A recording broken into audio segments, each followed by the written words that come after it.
This was the first news conference by Fob James since his election as governor November the 7th. James confirmed what has been rumored for some time, that Bob Hope would remain as general manager and state docks director at Mobile. Hope, who has been the acting director, was not present when James announced his first cabinet appointment. James said other cabinet appointments would be announced on a full scale, but that some cabinet offices would still have to be filled after he takes office January 15th. James also announced the appointment of 2 more staff members. 39-year-old James Littleton was appointed as an executive assistant in the area of human resources. Littleton, a graduate of Tuskegee Institute and a native of Bessemer, will work closely with the State Personnel Board. He is the first black staff member. Robert J. Lager is another executive assistant on the James staff. 44-year-old Lager will have liaison responsibilities in educational matters. The Baldwin County native will work closely with the State Board of Education, local boards, and teacher groups. James said he expected to call a special session of the legislature shortly after the organizational session next month, and he expected the regular session due to start in early February to be delayed until mid-April. The special session will combine 2 items needing attention, one of them a new state constitution. I've talked to Mr. McCorkindale and Governor McMillan, and they both had the same and some good ideas. You have to call a special session to ask for a delay. And I've just about come to the conclusion we're going to have to request it to give us a little relief on time-wise. And in that special session, not only would we ask for the delay, but I think that could be used perhaps to organize the constitutional committees and let them have some meetings and get the show on the road. I think we could serve a dual purpose there, and it may be quite productive. James said it's difficult to say how long it will take to draft a new state constitution, saying it's difficult to mass-produce a masterpiece. Michael Waters, who is presently coordinating the efforts to draft a new state constitution, was present at today's news conference. He, along with other previously announced staff members, were introduced. Named so far are Don Bryan, Executive Assistant for Legislative Matters, Dick Forster, Executive Assistant in Legislative Matters and currently Chairman of the Inaugural Committee. James Foy will be the Governor's Executive Secretary. John Hamm, Press Secretary. And Captain Ron Dunstan of Opelika will be in charge of security. Governor James apparently intends to maintain an open-door policy administration by using such methods as he did today in holding news conferences possibly every 10 days or 2 weeks. Today he told reporters to work on a formula which perhaps he could go by. Reporting from the state capitol, I'm George Mitchell, WSFA TV News. Montgomery Lions Club. So I start off with the Lions and wind up with you, and I suppose that's progress. And people had other thoughts about my participation in government. I've enjoyed the last 8 years. You have the floor, and I'm going to make a prediction to you that may or may not come true. But in the next 4 years, you're going to see one of 3 things happen. You're going to either see a terrifically heavy increase in taxes, or you're going to see a terrific cutback, not necessarily in services, but in what we know to be state government in Alabama. Right now, we have over 280 some odd agencies running the state. The number of state employees in the last 10 years has grown by unbelievable leaps and bounds. The cost of operating the state has increased more than anybody in this room, except maybe some of the fiscal folks like Rex McDowell and perhaps Hal Bloom and some of those who deal in government, Mac Lane. But the cost of government has escalated upward at a rate faster than the federal government, much greater than the rate of inflation, the annual increase there. And unless you're going to have either one, a terrific tax increase, or you're going to have a terrific decrease in the amount spent on government, which means consolidation, a reduction in the number of state employees, which is going to have to come about at some point in time, or the third alternative, and this is one that could easily be addressed in a constitutional convention, and that's the complete unearmarking of all dollars that go into the operation of the state of Alabama.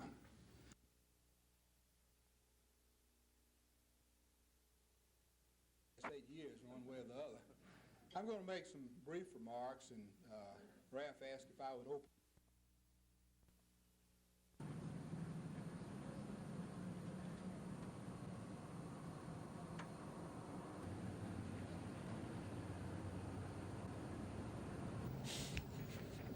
See what, huh? They don't get paid till tomorrow night. We feel that just the citizens of Montgomery are getting tired of this type of activity, and they feel that offering this type of reward will help in the apprehension of this black male. Do you think this is going to become a trend, offering a reward? It possibly could. I believe it would be a good trend. This would help us considerably.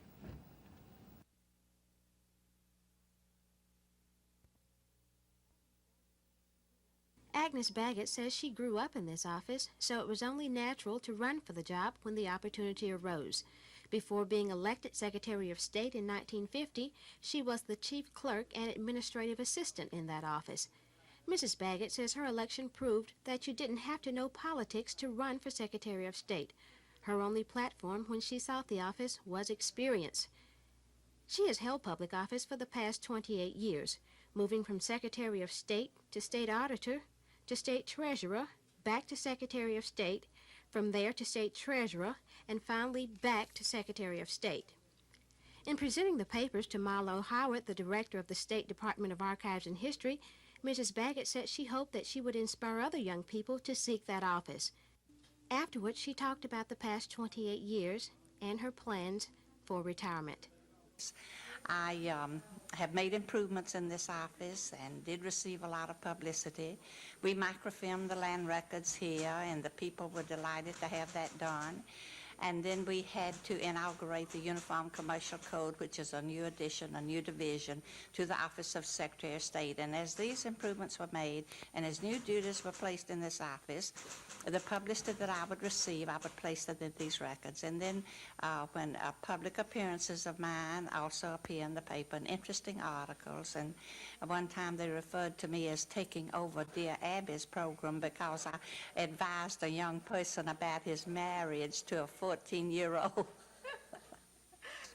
We've talked about your life as a public official. What are you going to do after you retire? Well, my answer is I'm going to do plenty. I've just been adding to my list the things that I'm going to do, and I'm going to have so many things to do. I like to work with my flowers, first of all, and I will do that. And I've never been able to visit the neighbors in my neighborhood, and I love to visit people, and I love to cook, which I have been. If I'm in the mood to cook, I don't have the time. If I have the time, I'm not in the mood. So all of this will come to pass when I retire. Janet May, WSFA TV News.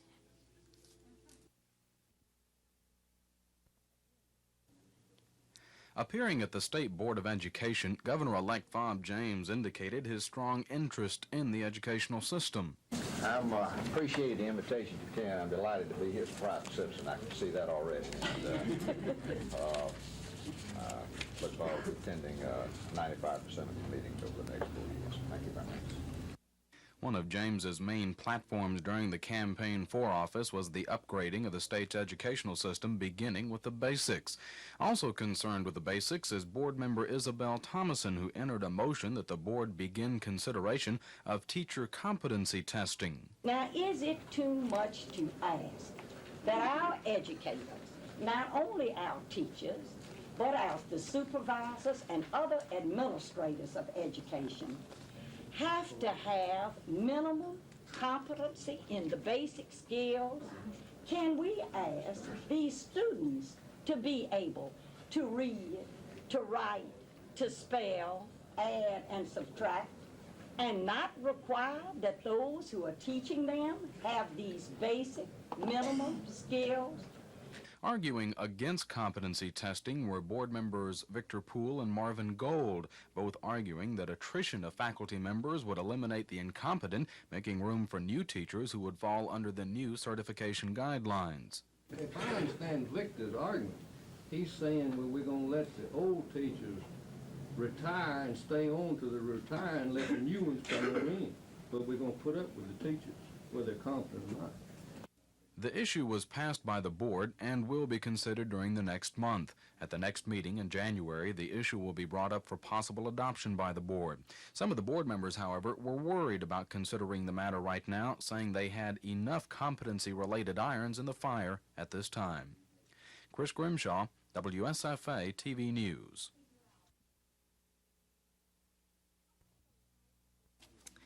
Alabama Power Company claims that the present delay involved in granting the rate increase has caused an increased estimate of proposed expenditures.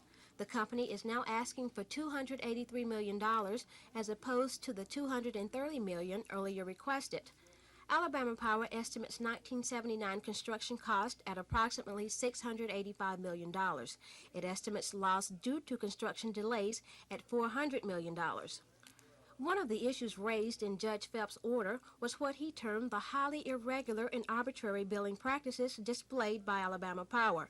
During testimony in the case, a PSC analyst testified that the company illegally billed some 230,000 customers in order to collect the 25% rate increase granted by the PSC.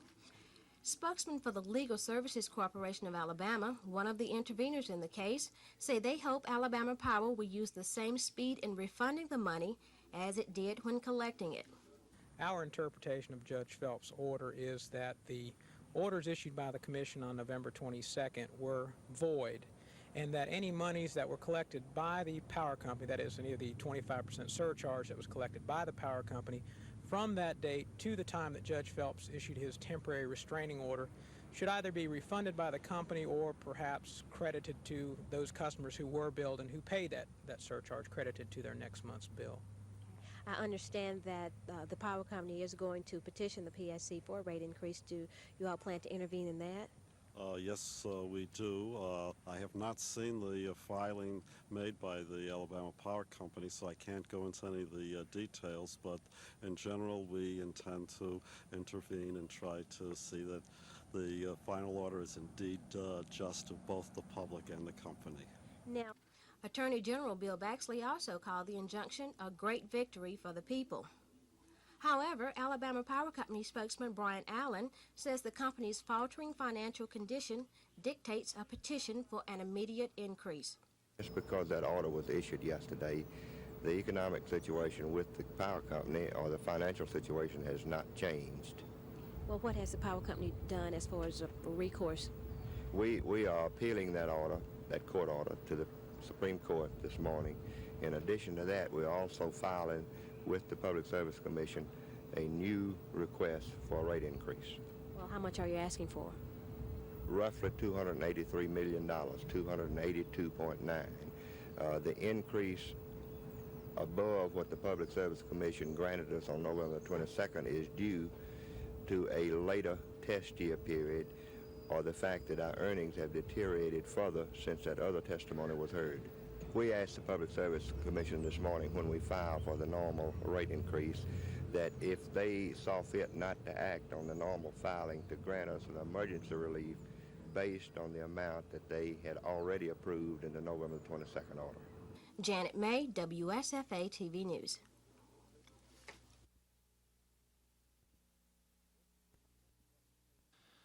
This is the second demonstration by some of the residents in Bullock County who oppose locating a state prison on the outskirts of Union Springs. The first one was in April of this year by supporters of the Bullock County Action Committee. Some 35 demonstrators, including State Representative Thomas Reed, marched onto the chosen prison site carrying placards voicing their opposition to the construction of a prison here by the State Board of Corrections. State troopers and local police were present when the demonstrators lodged themselves in front of a giant bulldozer to block work of construction crews.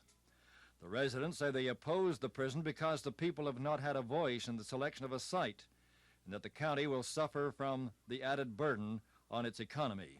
No one will hear us, and so we're just going to have to stand here.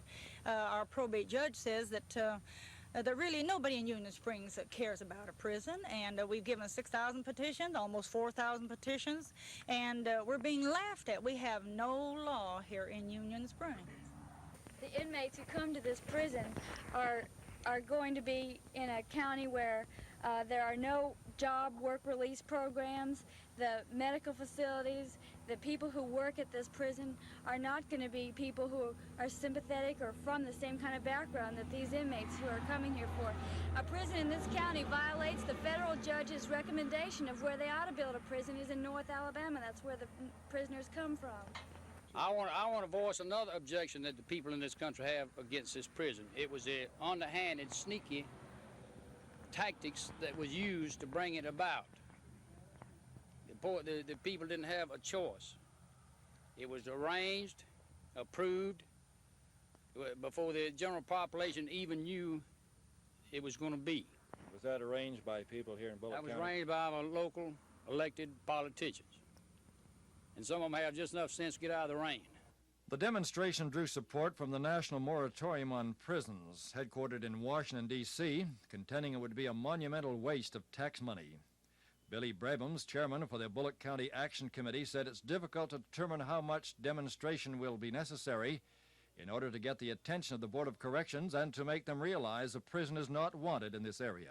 We don't know at what point the Board of Corrections may decide to listen to the people, the vast majority of the citizens of Bullock County, who are represented in these 6,000 plus certificates, petitions we have notarized here. We don't know at what point the Board of Corrections might decide to start listening to the vast majority of the people instead of the probate judge and 4 commissioners who've been representing us grossly for a year and a half. Those demonstrators here today point out that the recent bond issue was defeated in Bullock County by a 2-to-1 margin, which they say is further evidence why a prison should not be built in this area. Reporting from Union Springs in Bullock County, George Mitchell, WSFA TV News. Governor James has asked the legislature to delay the start of the regular session from February until April in order to give him time to become familiar with the budgets and to become familiar with state government. I'm asking him to give the same courtesy to the freshman members of the House, which is 52, and we have 24 new senators. They are entitled to the same courtesy as the legislature has given him. Now, if the legislative process is very complicated, and the Constitution is very technical. And for him to ask those freshman members to come in January and say, here's the Constitution, you vote on it, they're going to be completely lost. And I'm just asking him to give the same courtesy to the freshman members of the legislature as he has asked the legislature to give him. And of course, if he doesn't do this, I'm sure that he will find his bill requesting that the regular session be delayed from February to April, being filibustered in the House and in the Senate. I have talked to members of the Senate and members of the House, and they have stated that if he doesn't agree to this, and of course they're going to filibuster his bill, I'm sure that won't be necessary, because I'm sure that Governor James is going to be kind enough to give the freshman members of the legislature the same courtesy he has asked the legislature to give him. The laws of Alabama provides for an orderly system of appeal, and it clearly points out while a case is pending, one's status remains the same. So I feel that I'm still a member of the Alabama legislature. Did yesterday's court ruling catch you off guard, or did you expect this to come out this way, or just what? We always thought that it would be in my favor, but somehow it was not in my favor. But we have reasons to believe that ultimately there will come a favorable ruling, and it will really toss out of the window all of the actions that are pending against me. And we plan to carry this case just as far as the democratic process will permit us to carry it. If we lose in the state Supreme Court, which I feel that we will not lose in the state Supreme Court, but there are other courts in this land in which we can resort to if we lose there. But I see victory for us. I see myself remaining as a member of the Alabama legislature.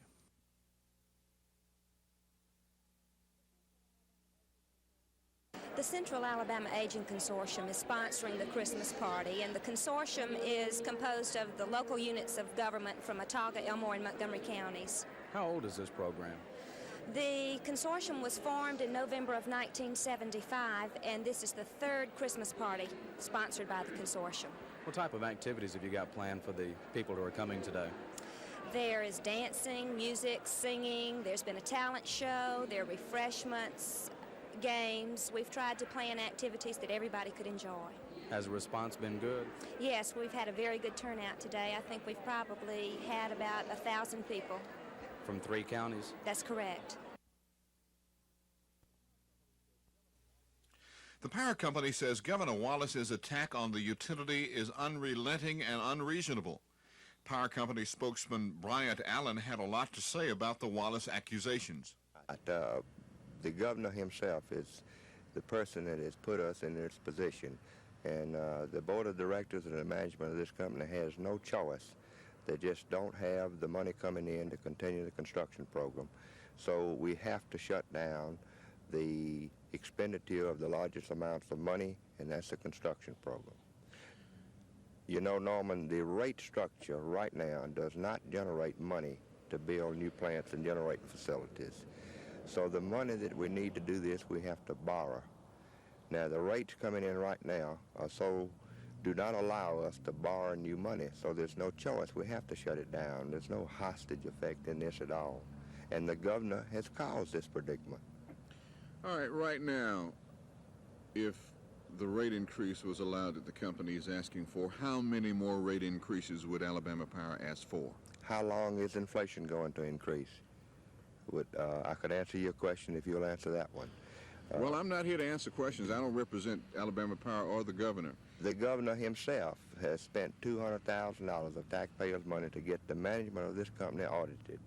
That audit said that this company was in effect effectively managed, and that the management had no control over electric rates, that the real villain was inflation. And if we are to continue to build plants to meet the needs for electricity in this state, we must be able to borrow money, and we're in a position right now that we can't do that. There are people who say that the new industry, the way the new industry is brought in, is the real culprit in the rates continuing to rise. Well, new industry would actually use more electricity than before they came, but by the same token, they help the economy of the state by offering way more jobs than we have now. You could get into a debate with the Alabama Development Office about bringing new industry into the state, but I would think we all want the economy to grow. Is the billing controversy finally ended during the Thanksgiving holiday period? Well, I think that maybe it is. We have maintained all along that we did not bill one single customer on our lines an incorrect amount. We billed exactly as the Public Service Commission ordered us to bill, and I don't quite understand why it got to be such a hassle. All right, Mr. Allen, in other words, as you said earlier, as long as inflation is with us, power rates will continue to go up. Is that? As long as inflation coupled with increased usage by all the people in the state, there is no choice but to build additional facilities to meet that usage. And with inflation making construction costs so high, power rates must There's no match end that. in sight of increasing rates. I don't see it. Alabama Power has asked for $220 million in rate increases and says unless that is granted, no stocks or bonds can be sold by the company. This is Norman Lumpkin, WSFA TV News reporting.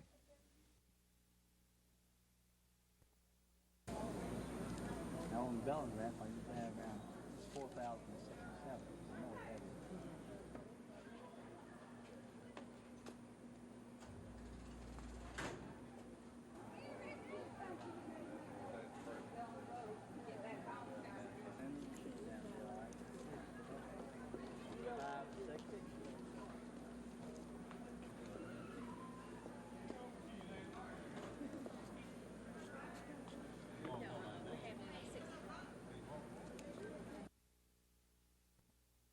Has the same toxic cancer-causing potential as does regular tobacco smoke, and maybe greater. So aside from all the other the survival from the treatment of breast cancer is directly related to the size of the cancer when it's treated. So in answer to your question, yes, self-breast examination. Now, the lady says to me, Dr. Ketchum, I can't examine my breast. It's sort of lumpy and bumpy, and I get all alarmed, and I really don't know what I'm feeling. That's because she does it once a month and then usually forgets it every other month. If she would do it once a week, every Sunday morning, just take a few moments and examine her breast, sitting up with her hand over, stretching it. If her breasts are large enough, like she was running her hand over a balloon with water in it, lying down for a minute with her hand over her head and examining it, I realize she won't really know what she's feeling for several weeks, maybe several months. But I can assure you that if she'll do that energetically, that when that lump comes, that pea or that marble-like mass, she will say, something feels different. Do you realize in some areas of the country where we have really successfully indoctrinated people into self-breast examination, 7 out of 10 of the breast cancers that are requiring treatment are brought to our attention by the patient. It can be done. So the lady that says self-breast examination, I can't do it, I get all nervous. Well, she better look at the fact that breast cancer is presently the #1 killer in women between the ages of 35 and 55.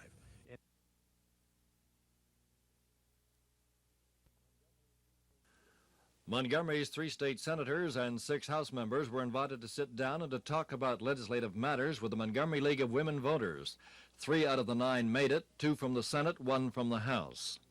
Jane Katz, legislative chairperson for the League, touched briefly on the issues the League is interested in, such as a reduction in the number of legislative committees and allowing the committees to elect chairmen. The League has an interest in election reform and wants to see voting lists purged. It supports constitutional revision, passage of ERA, and a consumer protection bill. Senator Don Harrison said he would push for consumer protection legislation. I was the lawyer for the Governor's Office of Consumer Protection for 2 years. I'm in the process right now of drawing up a Deceptive Trades Practices Act, which I believe will be beneficial to the people of the state of Alabama.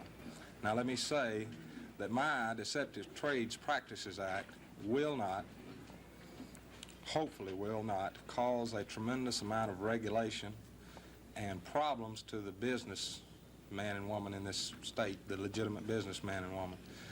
Harrison promised to support legislation backed by the majority of those in his district. Senator Corey Taylor of Prattville, who said he agreed with Harrison on most of the issues he supports, predicted a changed Senate in attitude and accomplishments.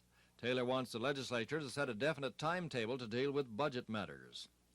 Representative Charles Langford said he senses a feeling of enthusiasm for a new legislative beginning. He said Alabama needs a new workable constitution. Langford said he opposes the diversion of education money and said he sees a need for more education dollars. George Mitchell, WSFA TV News. The Corps of Engineers are going by that view and ancient protocol to invite the public in to tell them that time has come now when we're just about ready to begin navigation on the Coosa portion of the great Alabama-Coosa River. And this is for the benefit of the public to express their desires about it, pro and con. We'd like to have anybody that comes at 7 o'clock to get up on their feet and say something, or just be there and absorb everything, and they could send in a written statement anywhere within 30 days after tonight's program.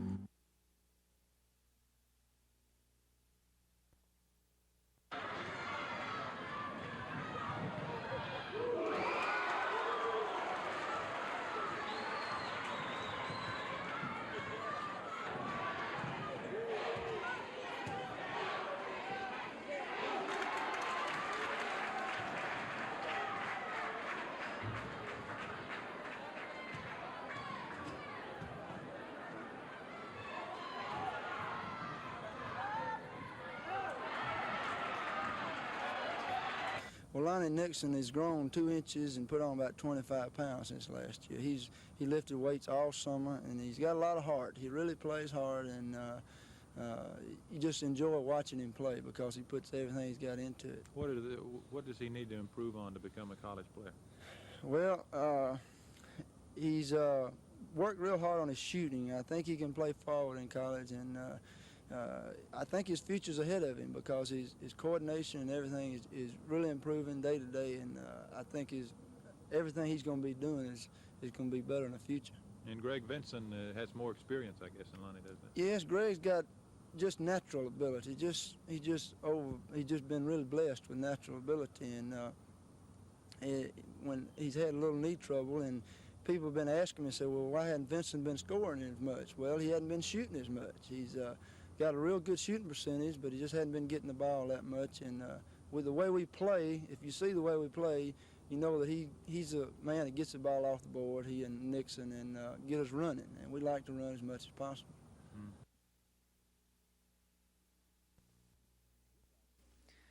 This action is from last night's opening round game, in which Central Academy whipped Fort Dale Academy of Greenville 81-47. The game was fairly close in the first half, with Central holding a 7-point lead at intermission. In the second half, Fort Dale didn't shoot the ball well, and Central gained control of the boards and played a tough inside game to pull away to the 34-point win. The game's leading scorer was Larry Stevenson of Central Academy with 21 points. The tournament continues tonight with the semifinal games. At 6:30, Morgan Academy will play Lowndes Academy, while the 8 o'clock game will pit Hooper Academy against Central Academy. The final round will be played Saturday night. James Spann, WSFA TV Sports.